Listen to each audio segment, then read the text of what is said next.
ายดีสบายดีและสวัสดีจ้าสบายดีFCเบิร์ดทุกคนจ้าพี่น้องเมื่อนี้ก็ตื่นมายามเช้าสิมาจังจุดไฟหนึ่งเขาเนาะหนึ่งเขาแล้วก็ออกไปดำหน้าคือเก่าแต่เมื่อนี้จ้าพี่น้องเมื่อวานเขาก็ออกไปดำหน้าแล้วก็ดำได้อันคาบเช้าคาบแรงกับลูกกาพี่น้องเมื่อนี้ก็ออกคือเก่าคือเดิมเนาะเดี๋ยวสิพาพี่น้องไปเบิ่งบรรยากาศวิถีชีวิตชาวนาเนาะบรรยากาศตอนเช้าจ้าพี่น้องก็ยังบนทันสามารถเนาะปกติเพิ่นก็สินอนอยู่ที่แหละแต่วันบาวิกเพิ่นขึ้นมาเลยเนาะมาแล้วเพิ่นก็เลยได้ออกไปนอนในคอนโดเพิ่นออกไปนอนในเพื่อนบาวิกก็ขึ้นมาก่อนกำหนดก็เพราะว่าหยากเฮงเนาะพี่น้องจักหมูจักดำนาอีกคนก็บ่หลายเลยจำเป็นก็ได้ขึ้นมาก่อนเนาะพู้นแหละแล้วเวียกแล้วยังพู้นแหละจังหวะกันใหม่วันหน้านะจ๊ะพี่น้องเนาะออกมานาแล้วเนาะตาถามมันตัวนี้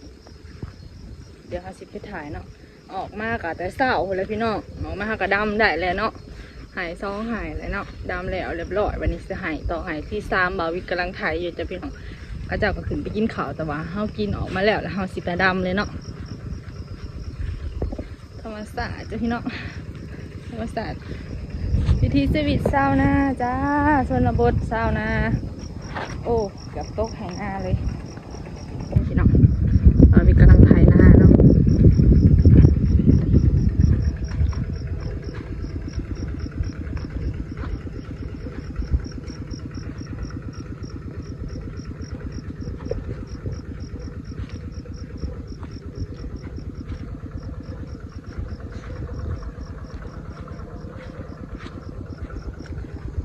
ว่านี่กะโลกกะได้ประมาณนี้เนาะพี่น้องได้ได้74 มัดเนาะลูกกระเซ้านี้กับแม่แหล่แล้วก็เซ้าแก๊สเนี่ยนะ3 คนเนาะกะลูกส่วงขำส่วงแรงก็เลยได้หน่อยเนาะกระดำได้หาย1 วันคอยเห็ดไปพี่น้องเอ้ยคนบ่หลายเนาะจังหวะยากแห้งจังได้บาวิกจังได้ก็ขึ้นมาเนาะเพราะว่ายากแห้งบาวิกกำลังไถนาอยู่เนาะเจ้าสิเลนน้ำมูปูกับเจ้าสิเลนน้ำงัวเจ้าสิมาดำนาไถนามันอยากแห้งเนาะเจ้าในเพิ่นก็ปล่อยงัวขึ้นไปเลี้ยงอยู่เทิงกูเนาะแม่แหล่ก็เบิ่งน้องป้ายฟ้าค่ายตะมือนี้เซาแคทบ่ได้เอาน้องวิตาออกมาเนาะให้เพิ่นอยู่น้ำไม่ใหญ่มื่นพุ่นแหละไม่ใหญ่เพิ่นไปขายของตลาดนัดล่ะแต่จะได้เอาออกมานี่บ่อนประจำก็คือห่มข้อใหญ่พี่น้องเอ้ยเย็นเย็นกว่าเปิดแอร์อีกเพราะว่าล่มถังมาได้เป็นจุดศูนย์กลางเลยในอันกลางไหหน้าเนาะลมก็เลยผ่านมาอันนี้ก็ห้าวานเอาเดี๋ยวสิคนกะไปกันเนาะคนกะไปบาวิขาดแล้วสักแค่สิคนกะไปดำ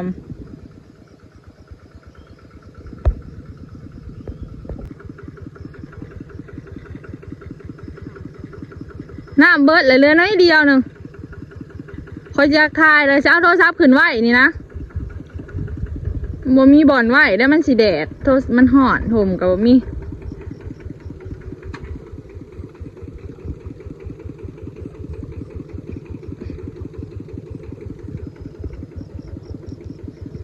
เอาวิกระทายหายต่อเนาะ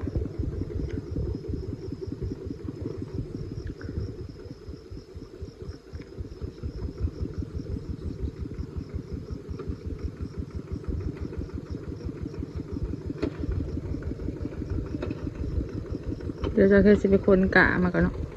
อย่างไปน้ำให้บาวิกินเลยเพราะว่าน้ำปอดเปล่งน้ำเสียหายนี่ต้องสิไทยขาดเลยนะพี่น้องจังบ่ยากเวลาหาดำแล้วก็ดำเลยจังบ่ต้องเสียเวลาขาดไทยเพราะว่าข้าเจ้าเนาะซานิกับบ่าวปองเพราะว่าเพิ่นนะยังขึ้นไปอันกินข้าวอยู่เนาะเดี๋ยวสิไปคนกะลงมาก่อนจ้า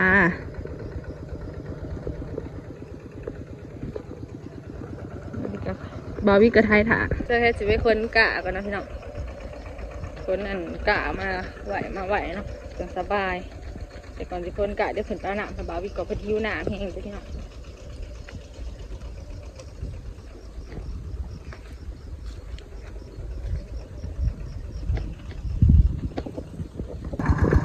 กำลัง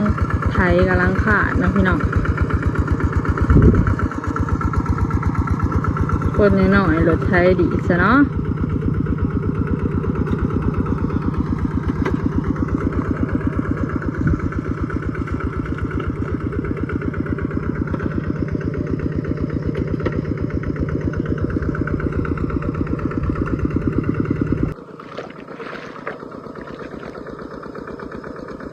น้ำหน้าเนาะ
น้ำมันถือว่ามาใส่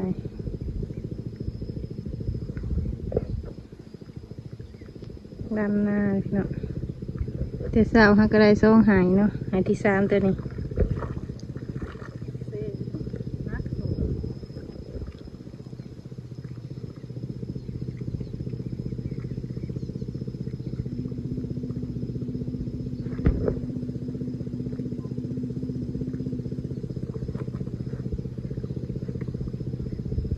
ดูดน้ำเอาเนาะน้ำพ้นกับประตูก็ได้ดูดน้ำนองดำเนาะพี่น้องดำอีกสองมือก็คือสีเบิดน้ำนองเลยมืออื่นมือกันพ้นประตูมาก็คือสีเบิดน้ำดำเลย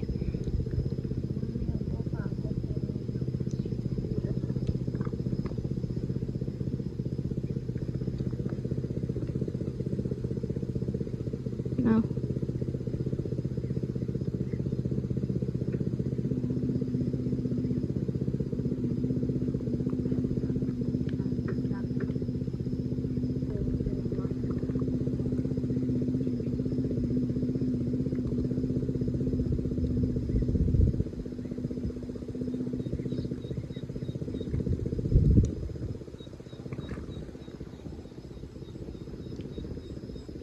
มันเลยแดดแห้ง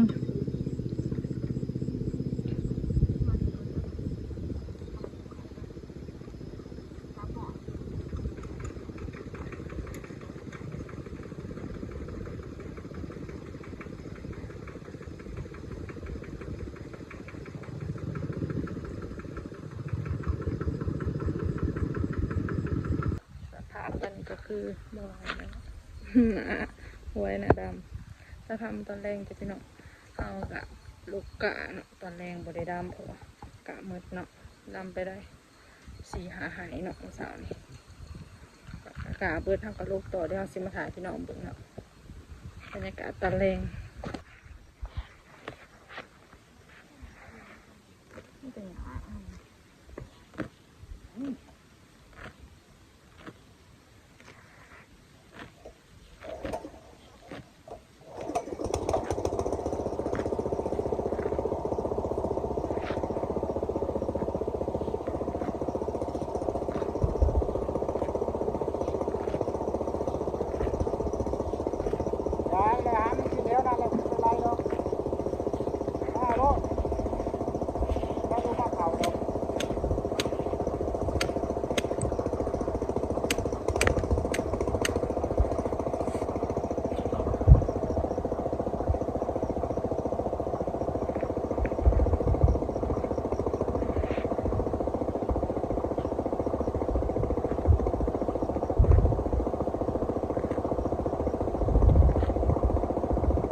เนาะ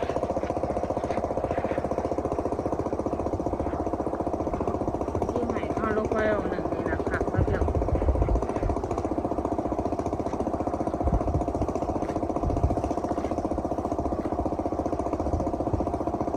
เบิด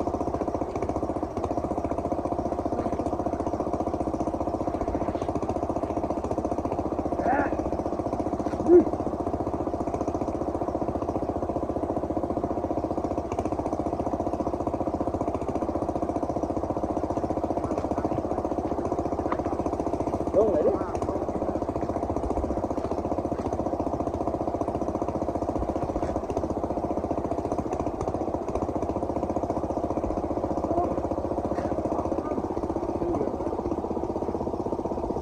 กู้แล้วไหม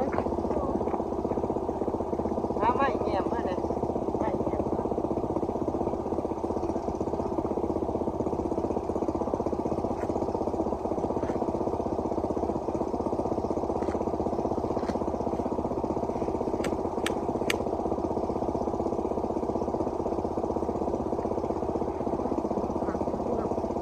เพราะว่ากาตานี่นั่นอย่างขนาดเนาะ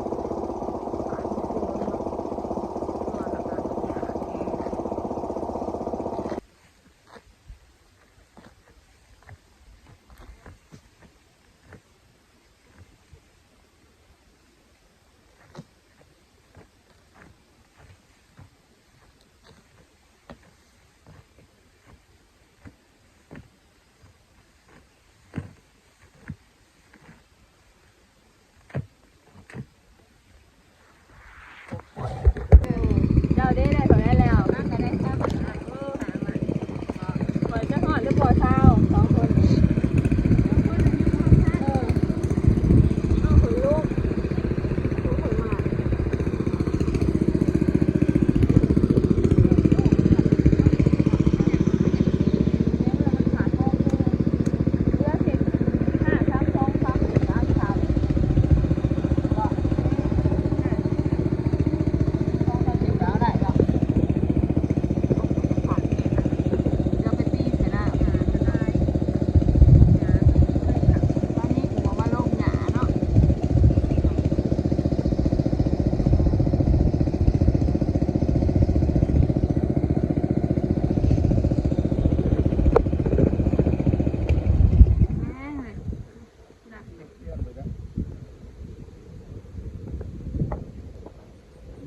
เลยเล่งมันบ่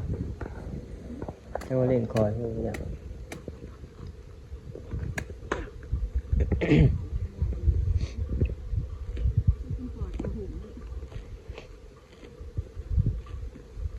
โอ้ไฟเสยนั่นนี่นะเดี๋ยวเนื้อฟังมึงจับบ่จองจิตจองเนี่ย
น้ำโป้งน้ำใส่ไห้หน้าแล้วพี่น้องมาสิเสกะน้ำค่ะใส่กะมันซื่นในกะอยากตายแดดเนาะบนกระตุกตอนนี้ก็จะมาตรงนี้ งจับบ่นะสาวสีมันนะหามันนะห้องจับบ่นะ